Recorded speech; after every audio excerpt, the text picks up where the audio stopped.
Ada dua janji Allah kepada orang yang bersedekah, Pak. Satu, pahala yang besar. Yang tadi disebutkan perumpamaannya, seperti satu tangkai melahirkan seperti satu biji melahirkan 7 tangkai dan seterusnya. Itu pahalanya. Di samping pahala tadi, hidup mereka tidak akan takut dan tidak akan sedih. Itu, Pak, takwi sih duitnya, Pak. Orang kiki, Pak, kalau tagak oto di tepi jalan, Pak, balantang seketik, Pak, nyo dak khusuk semayang itu, Pak. Jangan otonya kan naik. Barulah kau ke bengki halu belanja lo nyo. Itu, Pak. Itu orang kiki itu, Pak. Duit orang kiki kok ketakura tu dak takut. Kalau diciluk orang onda aja lah kunci, Pak. Ciluk orang ini boleh. Sedekah nama tu. Kan kalau orang kiki hidupnya sedih. Makanya orang kiki kok, Pak, selalu dengan kesedihan. Hilang seketik, rusak seketik, ini sedih. Pernah ada cerita tu, ada orang yang menangisnya sejadi-jadinya, Pak, hilang piti 10.000. Ya kan? Ditanya ada orang mana menangis yang hilang piti dia 10.000. Aku dengan tianya, yang lain. Tambah kancang tanginya, Pak. Pak kok menangis orang lain je. Yo kau dah hilang kan 20 tadi itu je. Itu. Ketika tu lagak mapan. Ya, adik-adik sedang susah. Orang gaib tak ada. Lalu buat sekolah kan adik-adik sadonya, Pak. Lebih jadi orangnya. Kini lah kadang-kadangnya, Pak, melawannya kawak sado, Pak. Pemusuhannya jawab. Padahal awak dulu yang menyekolahkannya, Pak. Awak dulu yang membiayai hidupnya tu. Ketika itu tu lah sekian puluh tahun lah jaya lah kayu lah nak adik-adik awak. Melawannya kawak, mengecek awak lai, menggadang anak ular. Maka semua pemberian bapak dihapus Allah tu. Siapa yang diamankan Allah di padang mahsyar itu, yang bersedekah tak berhenti pada kata bersedekah. Yang bersedekah tangan kanannya, tangan kirinya tak pernah tahu.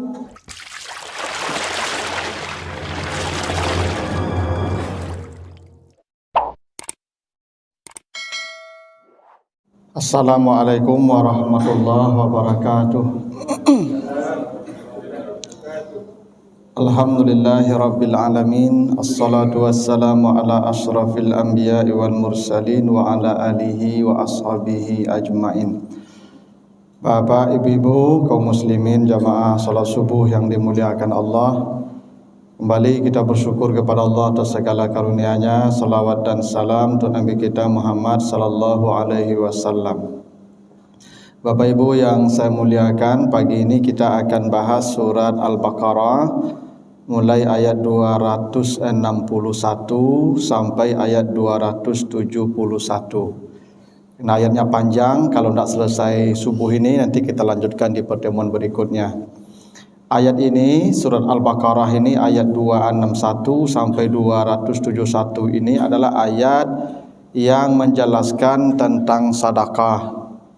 Ya, tentang bagaimana pahala sedekah, apa yang sedekah itu yang paling baik, apa hal-hal yang merusak dan menghapus pahala puasa, pahala sedekah dan seterusnya. Jadi ayat ini berbicara tentang sedekah. Surah Al-Baqarah 261 sampai 271. Tapi ada hal yang menarik, Bapak Ibu. Apa yang menarik dari ayat ini? Pembicaraan tentang sedekah ini Allah sebutkan setelah Allah bicara tentang cerita Ibrahim dan cerita Uzair. Jadi di ayat 259 itu Uzair yang dimatikan Allah selama 100 tahun. Itu 259. Jadi dulu Uzair pernah dimatikan Allah 100 tahun lalu dibangkitkan lagi. Ya, summa ba'asahu, setelah dimatikan fa amatahullah ya mi'ata'am, dimatikan Allah 100 tahun lalu dibangkitkan dan ditanya berapa lama kau di sini, dia menjawab sehari atau setengah hari. 260 itu bercerita tentang Nabi Ibrahim yang meminta kepada Allah agar diperlihatkan cara Allah membangkitkan orang-orang yang sudah jadi tanah. Jadi manusia yang sudah mati, ya, fisiknya sudah hancur, tulang belulang sudah berserak, ya, semua sudah jadi tanah. Bagaimana Allah membangkitkan ini semua? Maka Ibrahim meminta, tolong tunjukkan ya Allah cara engkau membangkitkan makhluk nanti. Maka kata Allah ke Nabi Ibrahim, ambil 4 ekor burung. Ambil 4 ekor burung. Ya, burungnya beda-beda. Ya, jangan burung yang sama 4 ekor. Ya, diriwayatkan tu burung yang diambil Ibrahim tu ada burung ya merpati, ada ayam, ada burung merak, ada elang, 4 ekor burung itu. Ya, lalu disembelih burung itu 4. Lalu badannya ditumbuk, kalau sekarang di blender. Jadi 4 ekor burung itu disatukan di blender sampai seluruh dagingnya bersatu. Tak tahu lagi ni daging mana ni, daging elang, daging ayam, tak tahu lagi ni, sudah bersatu. Lalu kata Allah, bagi 4 daging yang sudah bercampur tu, letakkan di sisi-sisi bukit 4. Lalu panggil burung tadi semua. Maka semua burung-burung tadi bagian tubuhnya mencari bagian tubuh yang lain, sampai dia kemudian bersatu kembali dan terbang hidup kembali. Begitulah kata Allah, kamu akan dibangkitkan nanti. Nah, setelah itu baru dijelaskan tentang sedekah. Itu menariknya tu, Pak. Setelah Uzair dimatikan 259, setelah Ibrahim melihat hari berbangkit dengan mengeksperimenkan burung 4 ekor, baru setelah itu Allah perintahkan kita bersedekah. Apa hubungannya itu, Pak Ibu? Kenapa sedekah ini diletakkan pembicaraannya setelah kematian Uzair dan berbangkitnya manusia dengan eksperimen Ibrahim lewat 4 ekor burung? Di situ ada isyarat bahwa sedekah ini adalah amal yang paling menyelamatkan manusia dari kematiannya sampai nanti hari berbangkit kelak. Kalau ada amal-amal kita ni banyak menyelamatkan kita, yang paling menyelamatkan kita tu sedekah. Mulai dari kematian sampai hari berbangkit kelak. Makanya manusia, coba baca nanti di Al-Munafikun ayat yang ke-10, ketika manusia hendak dimatikan Allah, datang kematiannya. Ya, manusia berteriak memanggil Tuhan. Apa teriakan manusia? Rabbi laula akhartani ila ajalin qarib fa as-saddaqa. Ya Tuhan, tolong tunda mati saya ingin bersedekah. Jadi ketika akan mati itu, Pak, manusia menginginkan sedekah. Itu hubungan sedekah dengan kematian tu. Itu kenapa perintah sedekah ini, perkara sedekah ini pembicaraannya disebutkan setelah ayat kematian Uzair. Dan begitu juga nanti Bapak Ibu, sejak manusia meninggalkan dunia sampai hisab selesai, maka sedekah yang melindunginya, termasuk di hari berbangkit. Itu makanya dalam hadis yang sahih Nabi menyebutkan, kullu mri'in tahta zilli sadaqatihi hatta yuqdama bainan nas. Semua manusia akan dilindungi oleh sedekahnya sampai nanti berhisab selesai. Ketika manusia di alam barzah menunggu hari kiamat datang, apa yang menyelamatkan manusia? Kata Nabi, sedekah jariyah. Sedekah juga kan? Kalau ada orang panah membangun masjid, kata Nabi, menggalikan sumur, mengalirkan air, mewariskan mushaf, itu yang paling diamankan sampai hari kiamat, sedekah kan? Maka 3 amal manusia yang tetap abadi untuknya. Yang pertama itu sedekah jariyah. Ketika berbangkit nanti di hari kiamat, manusia dibangkitkan dari kuburnya, amal pertama yang menyelamatkan manusia saat berdiri di padang mahsyar itu adalah sedekah. Apa dasarnya itu? Hadis Bukhari Muslim. Sab'atun yuzilluhumullah fi zillihi yauma la zilla illa zilluh. Besok ketika manusia berdiri 50.000 tahun di bawah panasnya terik matahari padang mahsyar, kata Nabi ada 7 manusia yang diamankan oleh Allah. Satu di antara yang 7 itu, warajulun tasaddaqa bi sadaqatin, seorang laki-laki yang bersedekah. Dia simpan sedekahnya hatta la ta'lama shimaluhu ma tunfiqu yaminuhu, hingga tangan kirinya pun tak tahu apa yang diberikan tangan kanannya. Sedekah kan? Bahkan kalau Bapak baca lagi di surat Al-Insan ayat 8 sampai 12. Ya, surah Al-Insan 8 sampai 12. Kata Allah, inna nakhafu min rabbina yauman abusan kamtarira. Besok di akhirat wajah manusia hari berbangkit itu pucat pasi masam. Kenapa? Karena berdiri lama, 50.000 tahun panas, Masya Allah. Wajah manusia itu masam, berdiri lama. Tapi kata Allah, walaqahum nadratau wa surura, ada orang yang wajahnya riang gembira, cerah, tidak ada payah, tidak ada panas, tidak ada haus. Siapa mereka? wa yut'imuna at-ta'ama 'ala hubbihi miskina wa yatima wa asira. Orang yang di dunia senang memberi makanan. Tuh Pak, hebatnya memberi makanan Pak. Orang yang di dunia senang memberi makanan, itu yang paling pertama diselamatkan oleh Allah. Itulah kenapa ada hadis Nabi, seorang pelacur diampuni dosanya, masuk surga dia hanya karena memberi minum anjing yang sedang kehausan. Coba bayangkan Pak, memberi minum anjing kehausan saja Pak, anjing dikasih minum, itu diampuni dosa pelacur, masuk surga karena sedekahnya. Apalagi kok ustaz lagi minum Pak, kok bukan enggak minta minum lah Pak ya. Apalagi kalau orang saleh yang dikasih minum. Ini wow saja Pak, dikasih minum surga tuh. Itulah hebatnya sedekah nanti di hari berbangkit ya. Jadi usul Ibu nak.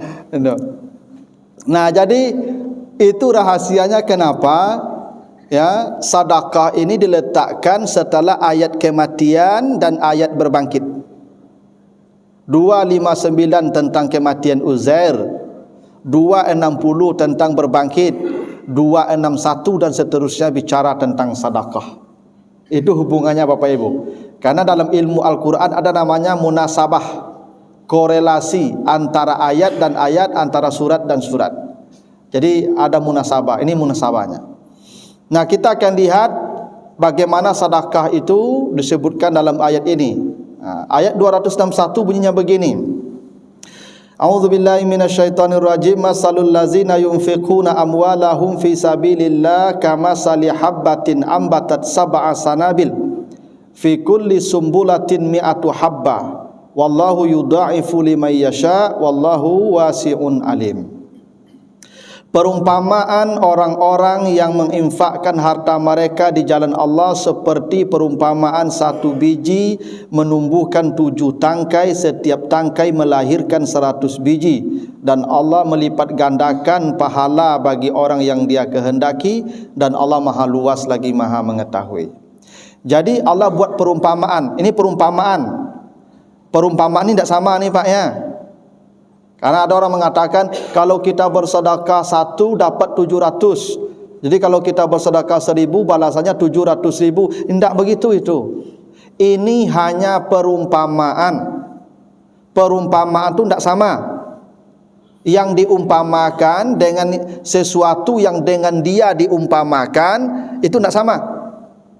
Kalau ada yang mengatakan misalnya Ali seperti Muhammad, sama enggak Ali dengan Muhammad? Enggak sama Pak. Cuman Ali ini mendekati Muhammad. Yang Muhammad tetap berbeda dengan Ali. Misal kalau mengatakan itu si fulan seperti ustaz, dia mendekati ustaz tapi ustaz lebih hebat dari dia. Itu perumpamaan begitu dalam bahasa Arab. Musyabbah yang diumpamakan dengan musyabbabih, dengan sesuatu yang diumpamakan ini tidak lebih baik dari yang diumpamakan dengan dia. Itu kaidahnya begitu. Jadi jangan dipahami kalau kita bersedekah 1 balasannya 700, tidak begitu itu. Perumpamaannya mendekati. Karena pahala sedekah ini tidak ada yang tahu, unlimited. Makanya tadi itu seekor anjing dikasih minum air sumur saja, surga Pak. Kan tidak ada batasan sedekah nilainya itu. Ini perumpamaan. Nah, jadi jangan dipahami seperti itu. Yang namanya umpama, kecuali Allah berkata siapa yang memberi 1 dapat 100, dapat 700, itu tidak ada pemahaman itu. Memang begitu maksudnya itu. Ini Allah umpamakan. Jadi perumpamaan orang-orang yang menginfakkan harta mereka di jalan Allah seperti 1 biji melahirkan 7 tangkai. Setiap tangkai melahirkan 100 biji. Jadi ada hal menarik begini Bapak Ibu dalam ayat ini. Allah ketika bicara tentang infak harta, ya, harta yang dipuji oleh Allah, itu selalu kata harta itu dihubungkan dengan kata ganti jamak. Jadi kalau Allah mengatakan amwalahum, amwaluhum, amwalihim, atau amwalukum, amwalakum, amwalikum, itu biasanya dalam konteks pujian. Tapi kalau Allah menghubungkan kata harta dengan kata ganti tunggal personal, maka biasanya celaan. Misalnya ma'aghna anhu maluhu wa ma kasab. Itu dalam konteks celaan Allah kepada Abu Lahab, harta Abu Lahab. Misalnya dalam surah Al-Lail ya, wa ma yughni anhu maluhu iza taradda. Jadi kalau harta ini Bapak Ibu dihubungkan dengan kata ganti tunggal kepemilikannya, maka dia dicela oleh Allah. Tapi kalau harta dihubungkan dengan kata ganti jamak plural, maka dipuji oleh Allah. Apa maknanya itu? Harta kalau berfungsi individu, maka harta itu dicela oleh Allah. Tapi kalau harta berfungsi sosial, maka harta itu dipuji oleh Allah. Jadi harta ni Bapak Ibu tidak boleh berfungsi individu.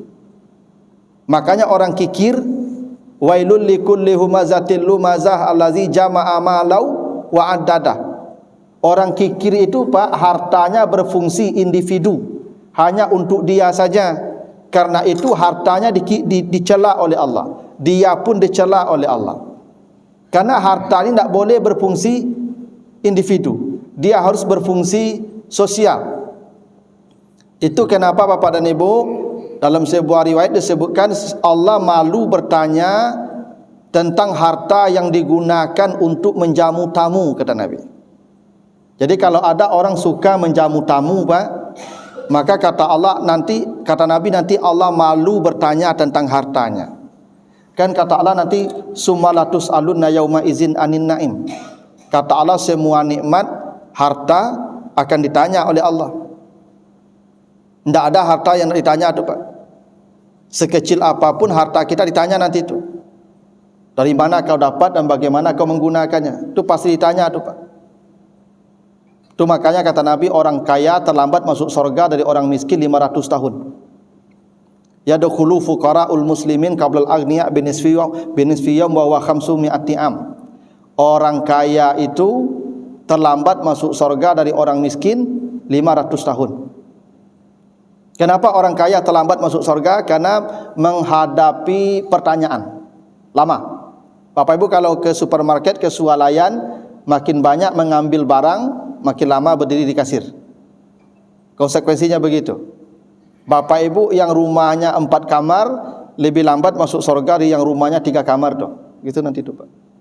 Bapak yang Pajero mobilnya yang Alphard lebih kemudian masuk surga pada yang Avanza tuh Pak. Ancak apa yang Pajero Alphard gantilah ya Avanza le Pak, supaya capek apa masuk surga nanti itu. Karena semua nikmat itu akan ditanya nanti itu Pak. Yang lama tu menjawab pertanyaannya itu. Tapi kata Allah, Allah tidak akan bertanya harta orang, salah satunya yang senang memberi makan tamunya di rumah. Makanya Nabi Ibrahim itu Pak, tidak pernah tidur di malam hari kecuali dia sudah memberi makan pada orang 10 sampai 100 orang. Itu Nabi Ibrahim begitu Pak. Dalam kitab Ihya Ulumuddin disebutkan begitu. Ibrahim itu tidak pernah tidur kecuali dia sudah memberi makan antara 10 sampai 100 orang. Karena harta ini tidak boleh berfungsi individu, dia harus berfungsi sosial. Itu kenapa setiap harta yang dihubungkan dengan kata ganti tunggal, maluhu, selalu dalam konteks celaan Allah. Tapi kalau harta dihubungkan dengan kata ganti banyak, ma'amwaluhum, selalu dalam konteks pujian Allah. Nah kata Allah, orang ini dipuji oleh Allah nih, yang menginfakkan harta mereka ya di jalan Allah, perumpamaannya seperti 1 biji menumbuhkan 7 tangkai. Setiap tangkai melahirkan 100 biji. Ini orang memahami bahwa satu sedekah nilainya 700. Enggak. Sekali lagi saya katakan bukan sama, perumpamaan. Karena pahala itu enggak bisa kita lihat sekarang. Karena itu supaya kita paham pahala itu Allah bikin perumpamaan yang mendekati pada pemahaman kita. Orang Arab dulu kerjanya berdagang. Maka perumpamaan-perumpamaan agama ini banyak diambil dalam dunia dagang. Ya.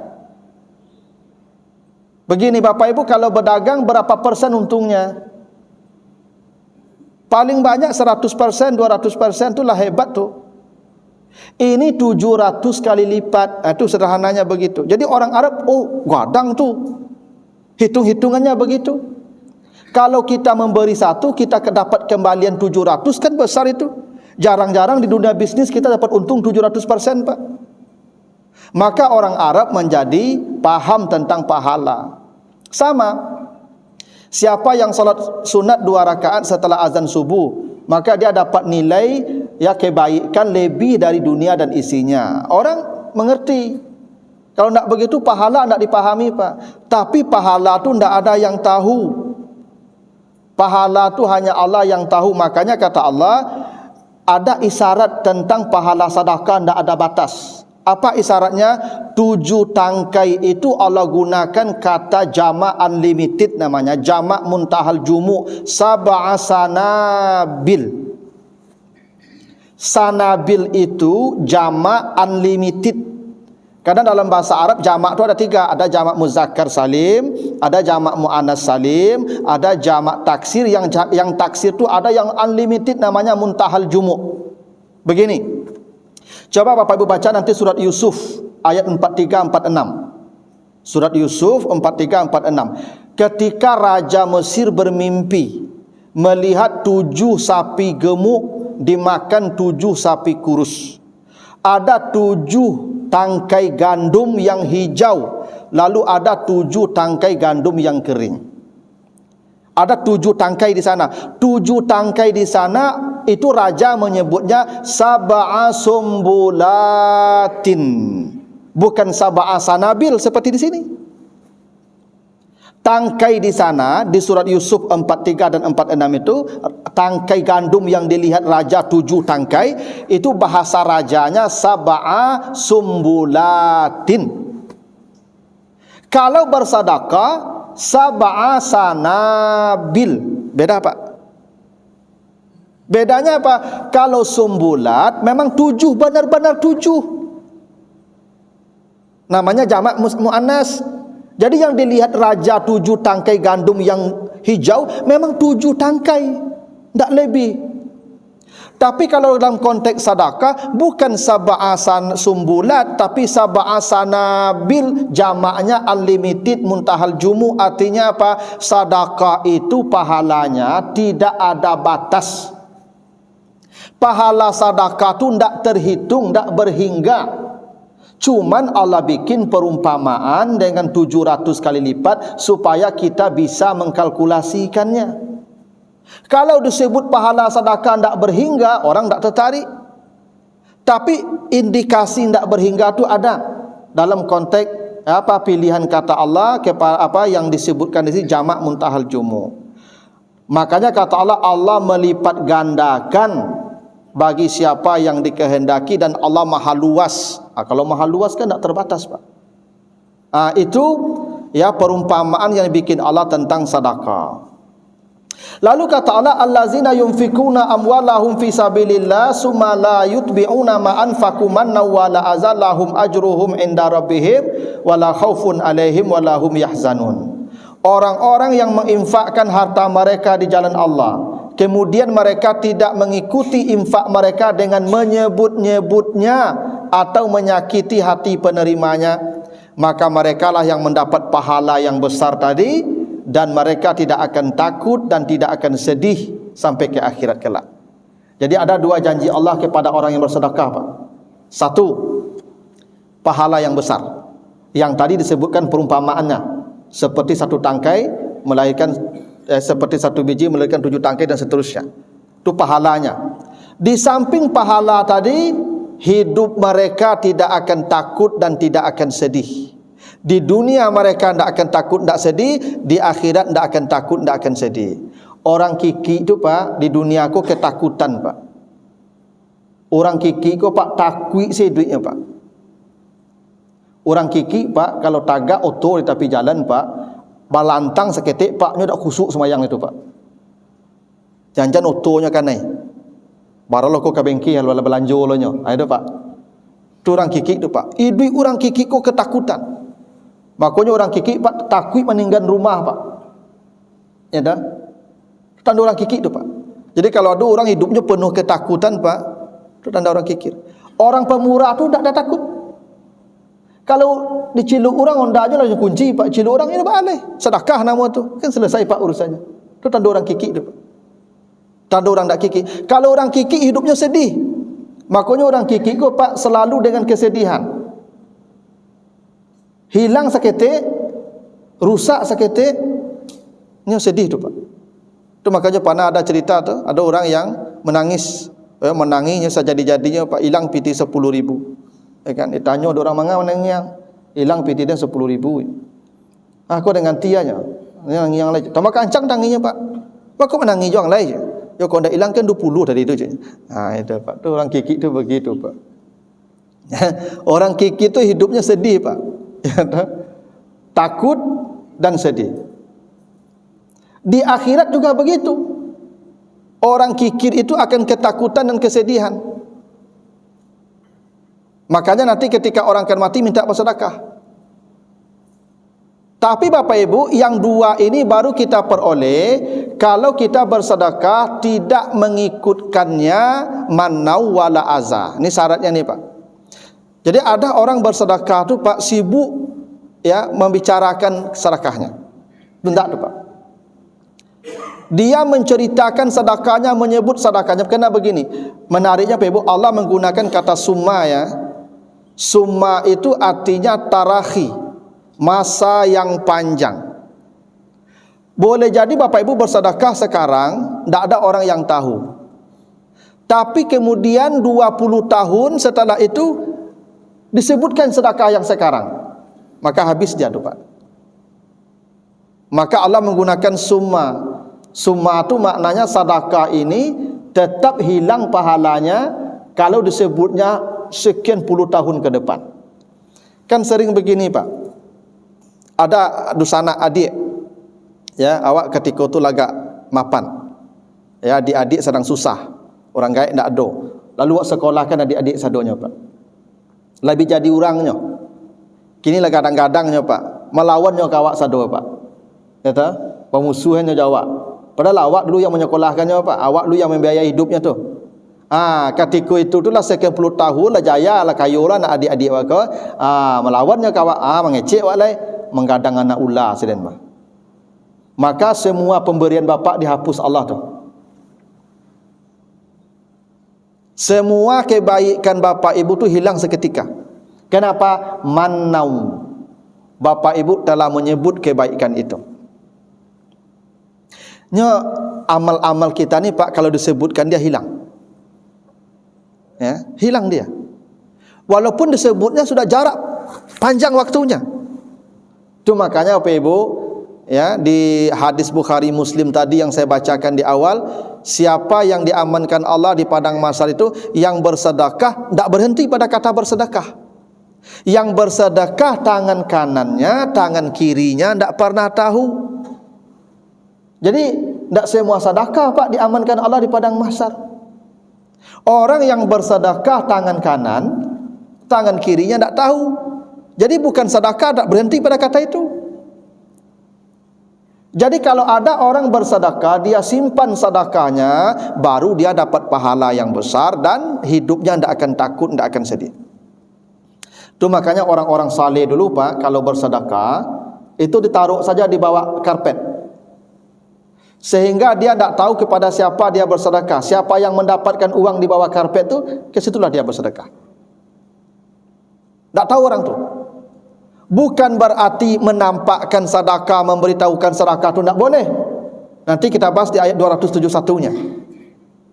Tentang kebolehan kita memamerkan sedekah kita. Boleh, tapi dengan ketentuan. Tapi sedekah yang paling hebat tu jangan ditampakkan.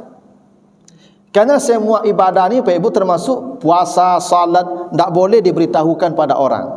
Itu kenapa misalnya hadis sahih itu kalau Bapak Ibu sedang puasa Ramadan, ni puasa Ramadan ni, pasti semua orang puasa. Lalu dicaci maki orang di siang hari sedang berpuasa itu, iza syatama ahadukum, kamu dicaci maki orang, kata Nabi, falyakul fi nafsi.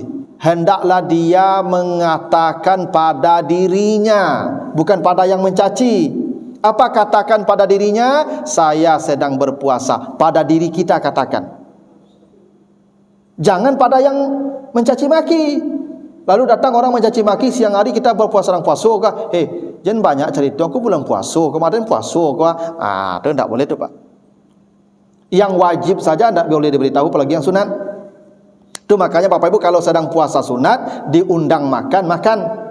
Jangan puasa, makan saja. Dan jangan kasih tahu ambo puasa, makan saja. Itu makanya Bapak Ibu tahajud perintahnya kumi, bukan kumu. Tahajud itu sendiri-sendiri. Berjamaah boleh, tapi perintah tahajud itu kumi al-laila illa qalila. Sendiri. Kalau salat berjamaah, akimu bersama-sama berjamaah. Itu makanya kata Nabi, sebaik-baik salat di rumah. Afdalu salatil mar'i fi baitihi. Sebaik-baik salat di rumah. Illal maktubah, kecuali yang wajib di masjid. Kenapa salat sunat lebih baik di rumah? Supaya tidak nampak oleh orang. Karena ibadah sunat tidak boleh tampak oleh orang. Ini kecuali rumah Bapak Ibu jauh. Kau jauh rumah sembahyang sunat di rumah, kau terlambat tadi di masjid. Ada masjid lah leh. Awak berjalan apa ya, rumah jauh lah. Tu sembahyang sunat di rumah lo. Terlambat kau. Jadi salat sunat tidak boleh tampak, puasa tidak boleh diketahui orang, sedekah pun begitu. Makanya kalau ada orang sibuk memamerkan sedekahnya, mana namanya itu, dia menceritakan sedekahnya, maka pahalanya tidak ada lagi. Syaratnya lahum ajruhum inda rabbihim, itu kalau dia bersedekah tanpa manna atau aza. Aza itu dia tidak menyebut sedekahnya, tapi menyakiti penerima. Ada orang minta sedekah, badan kadang sehat. Assalamualaikum, waalaikumsalam. Bu, sedekah bu. Tu apa lagi sedekah 10.000. Lah sudah Pak Agi sedekah tu kecil Pak, badan segadang kau tak malu Pak minta sedekah kau. Terus sakit hati tu Pak. Itu habis pahala Pak tu. Kalau Bapak memberi, beri saja. Kalau tidak apa-apa. Tapi jangan menyakiti hati penerimanya. Karena ada aturan Bapak Ibu kalau bersedekah ni, kalau ada orang datang meminta kepadamu, walaupun datangnya pakai onta tu zaman kini sama jo Innova tu Pak. Nyo datang pakai Pajero tapi minta sedekah. Kata Nabi kasih. Mungkin Pajero nya punya, mungkin makanan nak doanya lah. Ya tah, akilah. Kan bisa jadi Pak, ada orang mantuknya kayu tapi dia miskin. Ya tah, agilah. Walaupun meminta-minta pun tak dibolehkan dalam agama. Kata Nabi, orang yang meminta-minta di dunia ini pengemis, dikasih orang atau tidak dikasih orang, nanti di hari kiamat dibangkitkan tanpa daging di pipinya. Pengemis itu tidak dibenarkan dalam agama. Itu kenapa Nabi mengatakan 3 umatku yang pertama digiring ke surga itu setelah para syuhada, afifun muta'afif, orang miskin yang tak pernah meminta-minta. Orang miskin yang tak pernah minta-minta. Kecuali Bapak Ibu tidak memberi itu karena ada maksud. Saya Bapak Ibu kalau lewat itu di perempatan lampu merah itu kan banyak pengemis tu. Saya kalau orang cacat atau orang tua itu saya kasih. Atau memang perempuan yang punya bawa anak kecil karena kasihan saya kasih. Tapi kalau yang bujang-bujang yang pakai silver tu Pak, tak pernah bagi Pak. Yang melasik-lasikan sabun kau tu orang tu tak pernah bagi dah tu Pak. Kenapa? Pamalih tu. Tu orang pamalih tu Pak. Tulang sagadang tu bacat-cat badan jadi piti. Bekerja tu perintah Nabi tu. Bekerja. Allah suruh bekerja kita. I'malu ala makanatikum. Bekerjalah kata Allah. Inni amilun. Itu Nabi pun bekerja. Para Nabi bekerja. Nabi Daud raja pun bekerja dia Pak. Kalau Bapak Ibu tidak mengasih dengan tujuan mendidik agar dia bekerja tu boleh. Walaupun dalam kaidah umum itu apa namanya, fa'ammas sa'ila fala tanhar. Kalau ada orang datang meminta-minta, kasihlah. Apapun keadaannya. Tapi kalau dalam konteks begitu boleh tak kasih itu Pak? Saya yang bujang-bujang yang meminta-minta di jalan tu Pak, tak pernah saya kasih itu. Itu orang pemalas, dia harus bekerja. Kecuali dia cacat. Nah kalau memberi, jangan sakiti dia. Kalau tidak, dosa beri. Jadi ada dua Bapak Ibu yang menghapus pahala kita. Satu manau namanya, walaupun disebutnya nanti sekian puluh tahun ke depan. Ya. Yang kedua, menyakiti hati penerimanya. Kalau itu, kata Allah, pahalanya tidak ada lagi itu. Yang tadi dijanjikan Allah seperti satu biji melahirkan 7 tangkai, setiap tangkai melahirkan 100 biji. Nah itu baru 2 ayat Ibu ya, dari 10 ayat tentang sedekah ini, 261 sampai 262, nanti 263 dan seterusnya kita lanjutkan di pertemuan berikutnya. Ada pertanyaan Bapak Ibu sampai sini? Biaya masjid atau apa gitu kan? Yang pertama. Yang kedua tadi Ustadz menyebut contohnya lagi umpamanya kan kita dianjurkan untuk berkorban. Berkorban kan ada dicicil gitu kan. Sementara hanya kemampuan kita untuk berkorban, untuk prioritasnya sedekah dulu apa yang mana gitu kan. Itu yang kedua. Yang ketiga tadi kan Ustaz menyebut tadi masalah puasa. Puasa tadi kalau kita puasa sunnah diundang orang makan. Kalau kita pribadi yang diundang orang apa bersamakah yang dilepaskan puasa kita bagaimana gitu. Kasih Ustaz. Begini. Dia punya hutang. Hutang belum dibayar, dia bersedekah. Sedekah rajin, hutang tidak dibayar. Gini, ibu punya hutang puasa, enak. Ibu haid dulu, ada hutang puasa. Hutang puasa belum dibayar, ibu rajin puasa Senin Kamis. Ibu dapat pahala enggak? Sebagian ulama mengatakan haram ibu puasa Senin Kamis tuh. Hutang ibu dulu kan. Hutang tu wajib. Puasa Senin Kamis itu sunat. Ibu puasa Senin Kamis rajin, tapi hutang qada tidak dibayar-bayar. Ulama justru ibu berdosa dengan cara begitu. Orang yang punya kewajiban, lalu dia sibukkan dirinya dengan yang sunat, yang wajib dia kesampingkan dulu, itu dilaknat oleh Allah itu. Ibu puasa, ibu suami di rumah, ibu puasa. Ibu dilaknat Allah itu. Melayani suami wajib, puasa sunat. Jadi tak boleh Pak, kalau ada yang wajib dan yang sunat, lalu ibu sibuk, bapak sibuk dengan yang sunat-sunat, yang wajib ibu pinggirkan, Allah laknat. Itu kenapa Bapak Ibu sedang solat sunat, baru 1 rakaat, orang sudah iqamat.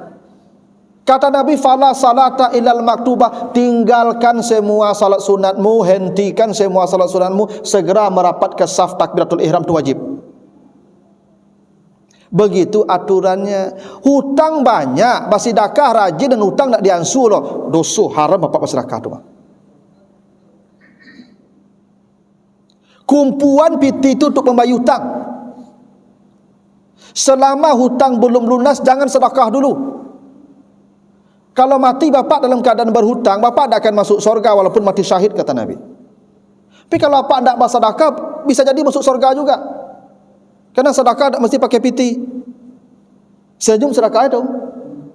Ya kan? Banyak jalan lain tu mah. Tapi kalau hutang tidak bisa bapak masuk surga mati berhutang tu. Maka bapak yang berhutang, bapak ibu yang berhutang, itu sedekah tu kumpulkan untuk membayar hutang. Sampai hutang lunas, tidak usah bersedekah. Misalnya bapak ibu sedekah pagi, sudah kumpulkan sedekah pagi itu dulu. Tabungkan sedekah pagi itu untuk membayar hutang. Itu hutang tidak pernah dibayar lah. Sedekah rajin, tak kado palu bapak ibu itu. Sama bapak ibu tadi, puasa wajib tidak dikada, puasa sunat rajin. Kita solat sunat terus, orang lah solat wajib. Ibu puasa sunat, suami ibu di rumah, ya, tak boleh begitu tu Pak. Bapak ibu yang berhutang dulu kan hutang tu wajib daripada sedekah. Tak usah sedekah selama berhutang tu. Yang bapak ibu akan sedekahkan tu simpan untuk pelunasi hutang. Tu wajib.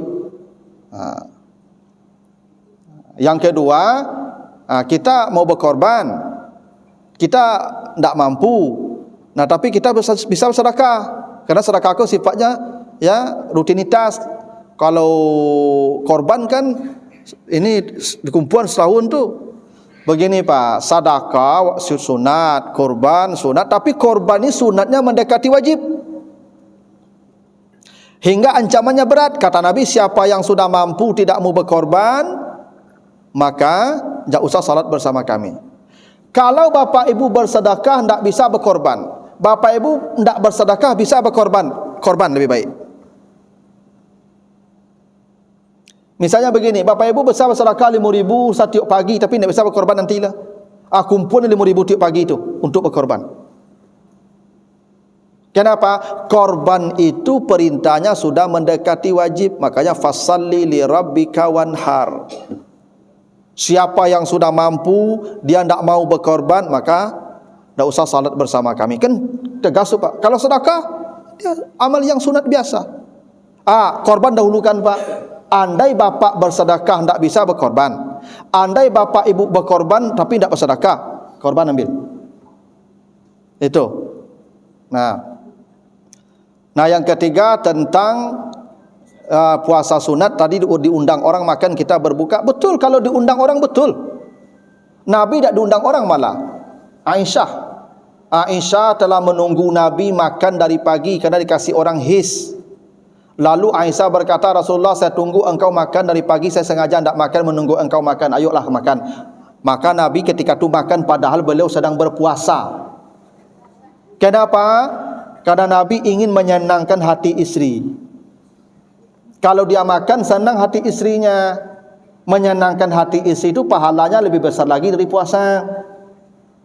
Tuh, ya. Menyenangkan hati istri itu pahalanya lebih besar dari puasa. Senyum-senyum ibu-ibu nampak. Kalau istrinya tahu maksudnya puasa sunat, tidak apa-apa. Kalau sunat kan tidak apa-apa, tidak ada dosa. Yang dosa itu Ramadan. Misalnya pulang suami tengah hari, dah masak makan tak lain. Tidak kalau Ramadan jangan. Tidak apa-apa, tidak ada dosa. Bapak mau membatalkan puasa sunat, tidak apa-apa, batalkanlah. Begitulah dulu Bapak Ibu ya, mudah-mudahan ada manfaatnya. Lebih kurang mohon maaf. Subhanakallahumma wa bihamdika, asyhadu an la ilaha illa anta, astaghfiruka wa atubu ilaika. Wassalamualaikum warahmatullahi wabarakatuh.